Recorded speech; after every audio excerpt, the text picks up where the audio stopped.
It almost doesn't matter who starts a war, or what it's about. Most people, the farmers, the workers, the families, they don't care. They only care that their lives are torn apart, that nothing is the same as it used to be. During the war, villages, towns, settlements were all destroyed.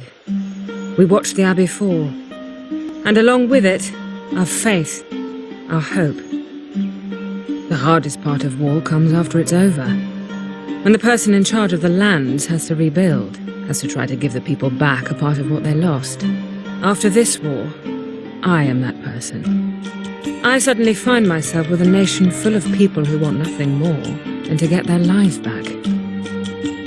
We shall start with the Abbey, a symbol of hope and peace.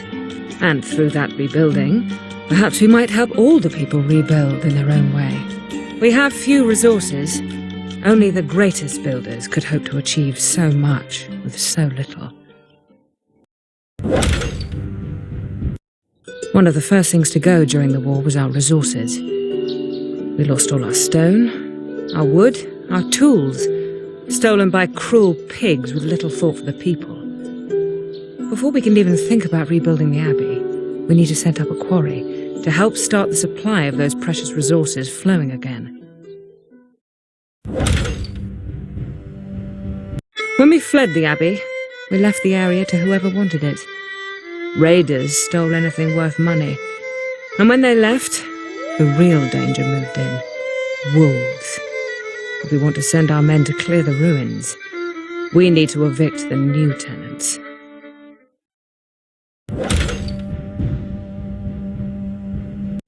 The workers that we've hired for the rebuilding project will be billeted in a small hamlet at the foot of the cliffs nearby.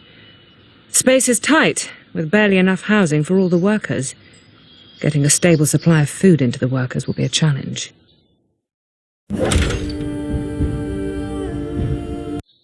As a ruler, you want to inspire.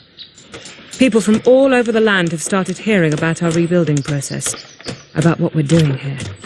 They've heard that the Abbey needs work, and they're offering themselves to the cause.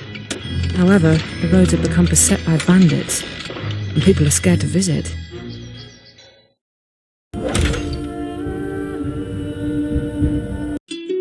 When the raiders tore through the Abbey, they stole our most sacred relic and sold it to a merchant who had no idea what he was buying.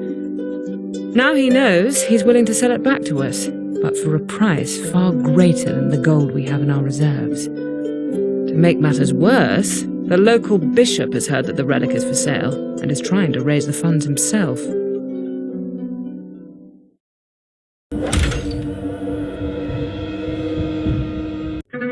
One of the repercussions of the war was that this town, one of the Abbey's main supply towns, both for trade and for novices, was destroyed. Everything that made it great was ruined, and the people left, leaving the town deserted, a shell of what it was. If the Abbey is to flourish, we must help to rebuild the town and restore it back to its former state.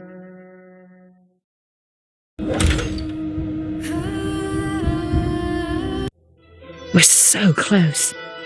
The Abbey is nearly there. But there's news from the west about a band of renegades, deserters from Earl Swinefoot's army. They're heading this way, wreaking havoc on the land as it rebuilds.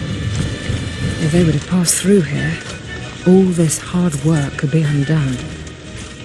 I have sent a small force of troops to help you, but they won't be enough. You'll have to raise their number before confronting the renegades, and you should also fortify the village to prevent incursions. But, above all else, protect the Abbey.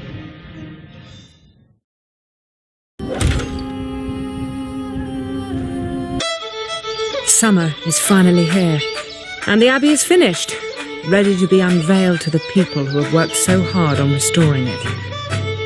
However, life won't truly be back to normal until the first feast of St. Oswald's Day has been properly celebrated.